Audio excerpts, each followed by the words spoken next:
gonna take you back to the past to play the games that suck.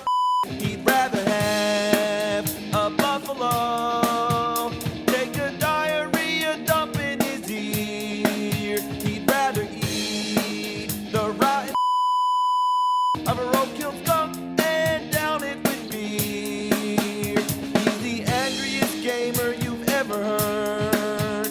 He's the angry Nintendo nerd. He's the angry Atari Sega nerd. He's the angry video game nerd.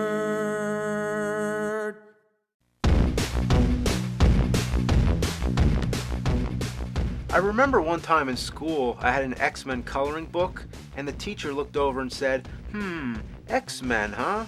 There's women in there too, aren't there? That's kind of sexist. And I said, well, what's wrong with being sexy? No, I didn't say that. But I've always remembered that because it's a good point. I guess X-people just doesn't sound as good. Well, anyway, here is the NES X-Men. Say that 3 times fast. NES X-Men, NES X-Men, NES X-Men. Well, anyway, with a concept like X-Men, you'd expect a great game, or at least a fairly decent game. All the characters and powers and shit. How hard could it be? Well, we are doomed from the very start. Take a look. Somebody makes an X-Men game for Nintendo. Why, in the love of does it have to be LJN? You take one look at that logo and you just know there is no gold at the end of that rainbow, because this, my friends, is the unholy stamp of death. And I'm about to do the unthinkable. I'm about to stick this abomination in my Nintendo. Rather stick your in a piranha's mouth. Here we go, Marvel's X-Men. Is that the official title? The label calls it the Uncanny X-Men. I say screw that, file it under X for X-Men, plain and simple. First, you select a stage. Couldn't there have been something a little more interesting than just plain text? Any other game would have had some kind of visual. Then you select 2 characters. Even if you're playing a one-player game, the CPU feels the need to join the fun. This is the most sensitive select screen in the history of games. You have to gently tap the select button, or else it flashes through all the characters faster than you can say. Here we go. Wow, look at this mess. It's all coming back to me now. This is one of those games I rented from the video store and wasted one of the weekends of my sad, pathetic life. Look at this. Cluttered pixels, scrambled textures, flying everywhere. It's a disaster.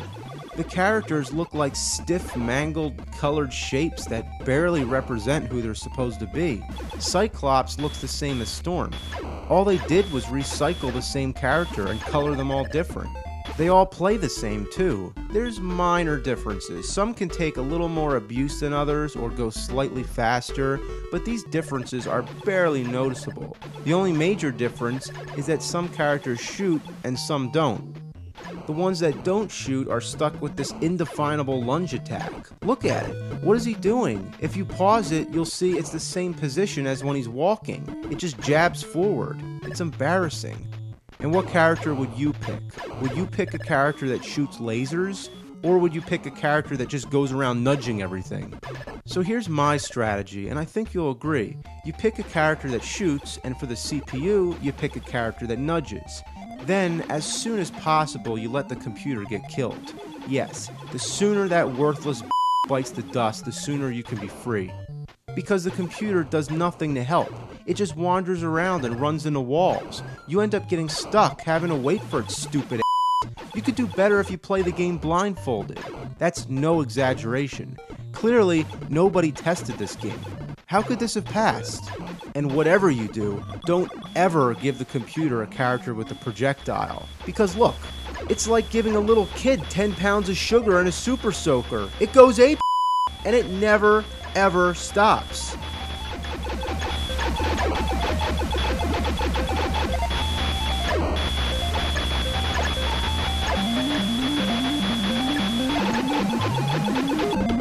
Oh, thank God.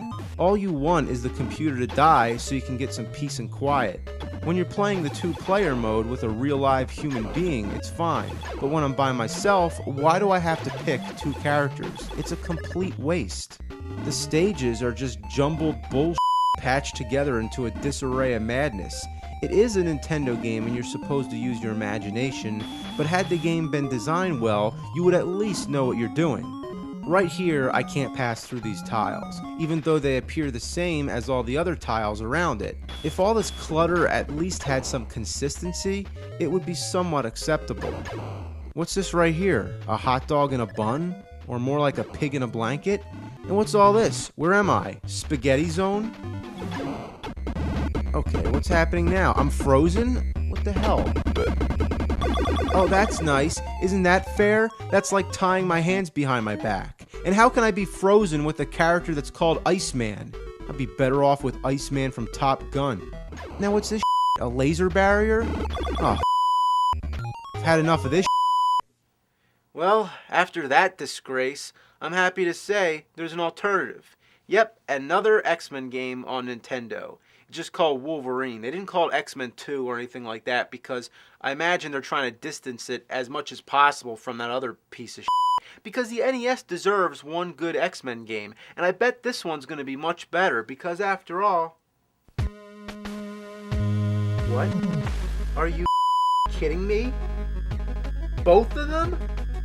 They made both of them?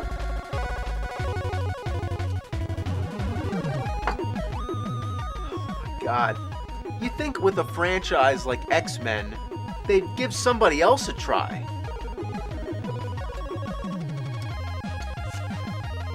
I don't want to play this. I really don't want to play this. But I might as well get it over with. It's like getting a needle. Might not be too pleasant, but it'll be over before you know it.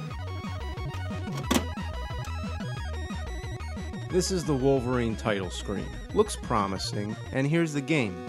Well, it's a side-scroller, and as you may predict, you can only play as Wolverine. That's fine. I'd rather have one character done well than have a bunch of characters that are all the same. Wolverine looks more defined. When he punches and kicks, it actually looks like it. So we're almost there. But isn't there something missing? Something you'd expect Wolverine to attack with? His claws, right? Yeah, well, the select button brings out the claws. From there on, you can just slash everybody like you'd expect. You may be wondering, why in the hell would you not want to have the claws out the whole time? Well, guess what? I'll tell you. Every time you use your claws, it drains your life. So that kind of defeats the whole purpose, right? So just forget the claws. It would be nice to use them, but you can't. The ducking is incredibly delayed. When you push down, it doesn't just duck like any other game. It goes into this little animation. It's unnecessary, and it makes it hard to avoid getting hit by something. For power-ups, we have burgers. Yeah, what else could they be? They're burgers. And we also have bottles, which could be anything, but I'm gonna assume they're beer. That sounds about right. It's an X-Men barbecue, burgers and beer. How cheap is it to put the burger right on top of a propeller? What's up with the vocabulary? I've heard of an extra life or a one-up, but free game? But now, it's time for the enemy roll call. We have green rotary dial telephones, Silver Surfers in flying wheelchairs, Silver Surfers air guitaring, John McClane from Die Hard, the Green Reaper throwing skulls, Frankenstein monsters wearing metal masks with visors like Geordi from Star Trek, and bubbles. The hit detection is so bad. I try to punch the bubble, but I can never hit it before it hits me. Don't mean to burst your bubble. The boulders are another thing that's a pain in the They deliberately follow wherever you go. Not only is it annoying, but it doesn't make any sense. Are these boulders self-aware? Do they know where you're standing? Or is there an evil elf inside the hole chucking down at you? The levels are designed to be as frustrating as possible. There's so many times when you need to jump down, not knowing if you're going to land on a platform or just fall to your death. You just gotta take a guess. When you get hit, there's no recovery time either. One simple mistake can drain all your life in only a matter of seconds. It's as cheap as it gets. The graphics are okay, but uninspired. These platforms remind me of those things from the casino stage in Sonic 2. You go around jumping on hoverboards and these things which look like blue candy canes. But the swimming stage is when I really start to lose my mind. It's confusing at first that you use B to swim, when in most games it would be the same button you use to jump. But the hard part is when you have to dodge these little propellers. It's worse than Ninja Turtles, where you can't touch the electric seaweed. But that's not enough. They have to send bubbles after you too. Look at this. It's impossible. Almost dead. Gotta get the beer. Ugh! I've had it up to my ass with this piece of In conclusion, this game's way better than the other one, but it's still a pile of donkey. The X-Men game I remember most fondly is the arcade by Konami. Some versions had 6 players and a double panoramic screen. It was extremely monotonous, but satisfying as all hell. X-Men, welcome to die. Welcome to Die? Okay. It was a classic style beat 'em up and one of the best in that category. Only problem, it was never released on a home console. It suffered the same fate as Konami's Simpsons game. Some might say these games would have been butchered on their home counterparts, but if you look at how well Turtles in Time fared on the Super NES, it only raises the question, why the not do the same to X-Men and Simpsons? But oh well, at least we got a couple decent X-Men games on Sega Genesis. But there's a few things about them which are up. Let's take a look. Well, the first game, you see it's a side-scroller again, but with good graphics and a selection of characters to choose from. One minor thing I don't like is with Wolverine, you still have to get out your claws. What's the big deal? Why are the claws so taboo? Fortunately, you don't lose health when you use them, so it's a step in the right direction. Another thing that's really weird is the stage select code.